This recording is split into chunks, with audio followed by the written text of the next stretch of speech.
हरितालिका तीज व्रत कथा। सूत जी बोले, जिस श्री पार्वती जी के घुंघराले केस कल्प वृक्ष के फूलों से ढके हुए हैं और जो सुंदर एवं नए वस्त्रों को धारण करने वाली है तथा कपालों की माला से जिसका मस्तक शोभायमान है और दिगंबर रूपधारी शंकर भगवान है, उनको नमस्कार हो। कैलाश पर्वत की सुंदर विशाल चोटी पर विराजमान भगवान शंकर से गौरी जी ने पूछा, हे प्रभु, आप मुझे गुप्त से गुप्त किसी व्रत की कथा सुनाइए। हे स्वामी, यदि आप मुझ पर प्रसन्न हैं तो ऐसा व्रत बताने की कृपा करें जो सभी धर्मों का सार हो और जिसको करने से थोड़ा सा परिश्रम और फल भी विशेष प्राप्त हो जाए। यह भी बताने की कृपा करें कि मैं आपकी पत्नी किस व्रत के प्रभाव से हुई हूँ। हे जगत के स्वामी, आदि मध्य अंत से रहित आप मेरे पति किस दान अथवा पुण्य के प्रभाव से हुए हैं। शंकर जी बोले, हे देवी सुनो, मैं तुमसे वह उत्तम व्रत कहता हूँ जो परम गोपनीय एवं मेरा सर्वस्व है। यह व्रत जैसे कि ताराओं में चंद्रमा, ग्रहों में सूर्य, वर्णों में ब्राह्मण, सभी देवताओं में विष्णु, नदियों में गंगा, पुराणों में महाभारत, वेदों में सामवेद, इंद्रियों में मन जैसे श्रेष्ठ समझे जाते हैं, वैसे ही पुराण एवं वेदों का सर्वस्व इस व्रत को शास्त्रों ने कहा उस एकाग्र मन से श्रवण करो। इसी व्रत के प्रभाव से तुमने मेरा अर्धासन प्राप्त किया है। तुम मेरी परम प्रिया हो, इसी कारण यह सारा व्रत मैं तुम्हें सुनाता हूँ। भादों का महीना हो, शुक्ल पक्ष की तृतीया तिथि हो, हस्त नक्षत्र हो और उसी दिन इस व्रत के अनुष्ठान से मनुष्यों के सभी पाप भस्मीभूत हो जाते हैं। हे देवी सुनो, जिस महान व्रत को तुमने हिमालय पर्वत पर धारण किया था वह सबका सब पूरा वृतांत मुझसे श्रवण करो। श्री पार्वती जी बोली, भगवान, वह सर्वोत्तम व्रत मैंने किस प्रकार किया था यह सब हे महेश्वर मैं आपसे सुनना चाहती हूँ। शिव जी बोले, हिमालय नामक एक उत्तम महान पर्वत है। नाना प्रकार की भूमि तथा वृक्षों से वह शोभायमान है। अनेक प्रकार के पशु पक्षी वह अपनी मधुर बोलियों से उसे शोभायमान कर रहे हैं एवं चित्र विचित्र मृगादि पशु वहां विचरते हैं। देवता, गंधर्व, सिद्ध, चारण एवं गुहाग्र प्रसन्न होकर वहां घूमते रहते हैं। गंधर्व जन गायन करते में मग्न रहते हैं। नाना प्रकार की मणियां तथा सोने की ऊंची चोटियां रूपी भुजाओं से आकाश पर लिखता हुआ दिखाई देता है। उसका आकाश से स्पर्श इस प्रकार से है जैसे कोई अपने मित्र के मंदिर को छू रहा हो। वह बर्फ से ढका रहता है। गंगा नदी की ध्वनि से वह सदा शब्द यामन रहता है। हे पार्वती, तुमने वही बाल्यावस्था में 12 वर्ष पर्यंत कठोर तप किया, फल खाए और पत्ते खाए, माघ के महीने में जल में खड़ी हो तप किया और बैसाख में अग्नि का सेवन किया, सावन में अन्न पान का त्याग कर दिया, एकदम बाहर मैदान में जाकर तप किया। तुम्हारे पिताजी तुम्हें इस प्रकार के कष्टों को देखकर घोर चिंता से व्याकुल हो गए। उन्होंने विचार किया कि यह कन्या किसको दी जाए। उसमें ब्रह्मा जी के पुत्र परम धर्मात्मा श्रेष्ठ मुनि श्री नारद जी तुम्हें देखने के लिए आए। उन्हें अर्घ आसन देकर हिमालय ने उनसे कहा, हे श्रेष्ठ मुनि, आपका आना शुभ हो। बड़े भाग्य से ही आप जैसे ऋषियों का आगमन होता है। कहिए, आपका शुभागमन किस कारण से हुआ है। श्री नारद जी बोले, हे पर्वतराज सुनिए, मुझे स्वयं विष्णु भगवान ने आपके पास भेजा है। आपकी यह कन्या रत्न है। किसी योग्य व्यक्ति को समर्पण करना ही उत्तम है। संसार में ब्रह्मा, इंद्र, शंकर इत्यादि देवताओं में वासुदेव श्रेष्ठ माने जाते हैं। उन्हीं को ही अपनी कन्या आप दान में देना। मेरी तो यही सहमति है। हिमालय बोले, देवाधिदेव वासुदेव यदि स्वयं ही जब कन्या के लिए प्रार्थना कर रहे हैं और आपके आगमन का भी यही प्रयोजन है तो मैं अपनी कन्या उन्हें ही दूंगा। यह सुनकर नारद जी वहां से अंतर्ध्यान हो गए। शंख चक्र गदा पद्मधारी श्री विष्णु जी के पास पहुंचे। नारद जी बोले, हे देव, आपका विवाह निश्चित हो गया है। इतना कहकर देवर्षि नारद तो चले गए और उधर हिमालय राज ने अपनी पुत्री गौरी से प्रसन्न होकर कहा, हे पुत्री, तुम्हें गरुड़ ध्वज वासुदेव जी के प्रति देने का विचार कर लिया है। पिता के इस प्रकार के वचन सुनकर पार्वती जी अपनी सखी के घर गई और अत्यंत दुखित होकर पृथ्वी पर गिर पड़ी और विलाप करने लगी। उन्हें इस प्रकार दुखित हो विलाप करते देख सखी ने पूछा, हे देवी, तुम्हें क्या दुख हुआ है, मुझसे कहो, और तुम्हें जिस प्रकार से भी सुख हो मैं निश्चय ही वही करूंगी।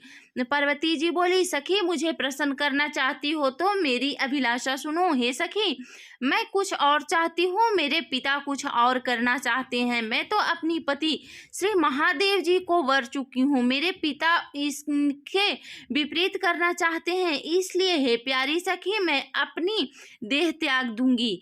तब पार्वती जी के ऐसे वचन सुनकर सखी ने कहा, पार्वती, तुम घबराओ नहीं, हम दोनों यहाँ से निकलकर ऐसे वन में पहुँच जाएंगे जिससे तुम्हारे पिता जान ही नहीं सकेंगे। इस प्रकार आपस में राय करके श्री पार्वती जी को वह घोर वन में लेकर चली गई। तब पिता हिमालय राज ने अपनी पुत्री को घर में न देखकर इधर उधर खोज किया, घर घर में ढूंढा, किंतु वह नहीं मिली। तो विचार करने लगे, मेरी पुत्री को किस देव दानव किन्नरों में से कौन ले गया है। मैंने नारद के आगे विष्णु जी के प्रति कन्या देने की प्रतिज्ञा की है, अब मैं क्या दूंगा। इस प्रकार की चिंता करते करते मूर्छित होकर गिर पड़े। तब उनकी ऐसी अवस्था सुनकर हाहाकार करते हुए लोग हिमालय राज के पास पहुंचे और मूर्छा का कारण पूछने लगे। हिमालय राज बोले, किसी दुष्ट आत्मा ने मेरी कन्या का अपहरण कर लिया है, अथवा किसी काल सर्प ने उसे काट लिया है, या सिंह व्याघ्र ने उसे मार डाला है। पता नहीं मेरी कन्या कहाँ चली गई,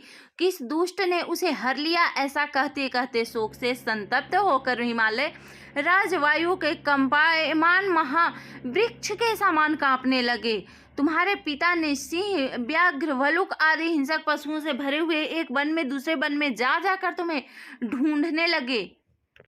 इधर अपनी सखियों के साथ एक घोर वन में तुम भी जा पहुंची। वहां एक सुंदर नदी बह रही थी और उसके तट पर बड़ी गुफा थी जिसको तुमने देखा। तब अपनी सखियों के साथ तुम्हें उस गुफा में प्रवेश किया। खाना पीना त्याग करके वहां तुमने मेरी पार्वती युक्त वालू का लिंग स्थापित किया। उस दिन भादो मास की तृतीया थी, साथ में हस्त नक्षत्र भी था। मेरी अर्चना तुमने बड़े प्रेम से आरंभ की, बाजों तथा गीतों के साथ रात को जागरण भी किया। इस प्रकार तुम्हारा परम श्रेष्ठ व्रत हुआ। उसे व्रत के प्रभाव से मेरा आसन हिल गया, तत्काल ही मैं प्रकट हो गया। जहाँ तुम सखियों के साथ थी, मैंने दर्शन देकर कहा कि वर मांगो।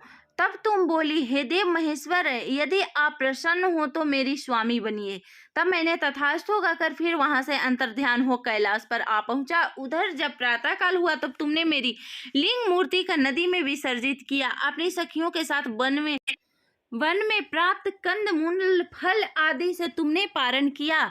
हे सुंदरी, उसी स्थान पर सखियों के साथ तुम सो गई। हिमालय राज तुम्हारे पिता भी उस घोर वन में आ पहुंचे।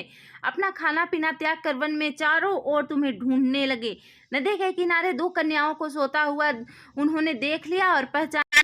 फिर तुम्हें गोदी में उठाकर कहने लगे, हे पुत्री, सिंह, व्याघ्र आदि पशुओं से पूर्ण इस घोर वन में क्यों आई हो। तब श्री पार्वती जी बोली, पिताजी सुनिए, आप मुझे विष्णु को देना चाहते थे। आपकी यह बात मुझे अच्छी नहीं लगी, इससे मैं वन में चली आई। यदि आप मेरा विवाह शंकर के साथ करें तो मैं घर चलूंगी, नहीं तो यहीं रहने का मैंने निश्चय कर लिया है। तब तुम्हारे पिता ने कहा कि एवं वस्तु, मैं शंकर के साथ ही तुम्हारा विवाह करूंगी।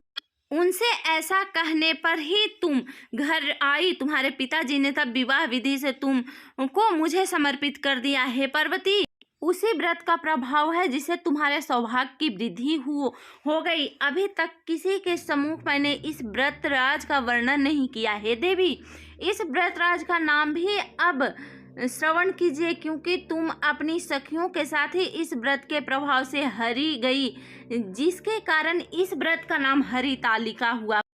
पार्वती जी बोली, हे प्रभु, आपके इसका नाम तो कहा, कृपा करके इसकी विधि भी कहिए, जिसका करने से कौन सा फल मिलता है और कौन सा पुण्य का लाभ होता है और किस प्रकार से इस व्रत को करें। ईश्वर बोले, हे देवी सुनो, यह व्रत सौभाग्यवर्धक है। जिसको सौभाग्य की इच्छा वह है यत्न पूर्वक इस व्रत को करे।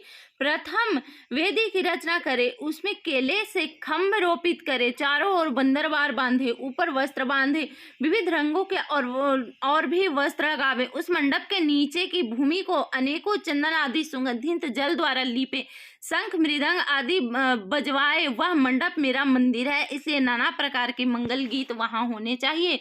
शुद्ध रेती का मेरा लिंग श्री पार्वती के साथ ही वहां स्थापित करे। बहुत से पुष्पों के द्वारा गंध धूप आदि से मेरा पूजन करे। फिर नाना प्रकार के मिष्ठान आदि और नैवेद्य समर्पित करे और रात को जागरण करे। नारियल, सुपारियां, मौसमिया, नींबू, बकुल, बीजपुर, नारंगी एवं और भी ऋतु के अनुसार बहुत से फल, उस ऋतु में होने वाले नाना प्रकार के कंदमूल, सुगंधित धूप आदि सब लेकर पूजा करे और कथा का श्रवण करे। फिर बहुत सा अन्य दान करे। यथाशक्ति वस्त्र, स्वर्ण, गाय ब्राह्मणों को दान दे एवं ब्राह्मणों को भूयसी दक्षिणा दे। स्त्रियों को भूषण आदि प्रदान करे। हे देवी, जो स्त्री अपने पति के साथ भक्ति युक्त चित्त से सर्वश्रेष्ठ व्रत को सुनती तथा कहती है, उसके सभी पाप नष्ट हो जाते हैं। 7 जन्मों तक उसे राज्य की प्राप्ति होती है, सौभाग्य की वृद्धि होती है। और जो नारी भादों के शुक्ल पक्ष की तृतीया के दिन व्रत नहीं धारण करती है, आहार कर लेती है, वह 7 जन्मों तक बंध्या रहती है एवं जन्म जन्म में विधवा हो जाती है। दरिद्रता पाकर अनेकों कष्ट उठाती, उसे पुत्र शोक छोड़ता ही नहीं। और जो उपवास नहीं करती है वह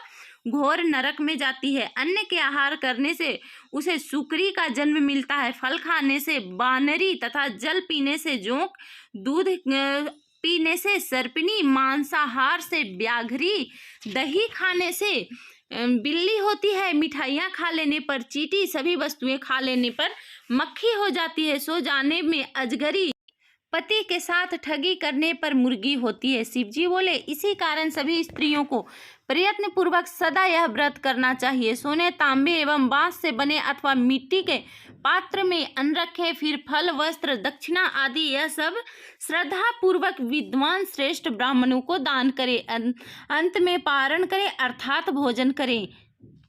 हे देवी, जो स्त्री इस प्रकार सदा व्रत किया करती है, वह तुम्हारे समान ही अपने पति के साथ इस पृथ्वी पर अनेक भोगों को प्राप्त करके आनंद विहार करती है और अंत में शिव का सानिध्य प्राप्त करती है। शिव जी बोले, हे देवी, मैंने आपको इस सर्वश्रेष्ठ व्रत का महात्म्य सुनाया है, जिसके अनुष्ठान मात्र से करोड़ों यज्ञ का पुण्य फल प्राप्त होता है। प्रेम से बोलो शंकर भगवान की जय।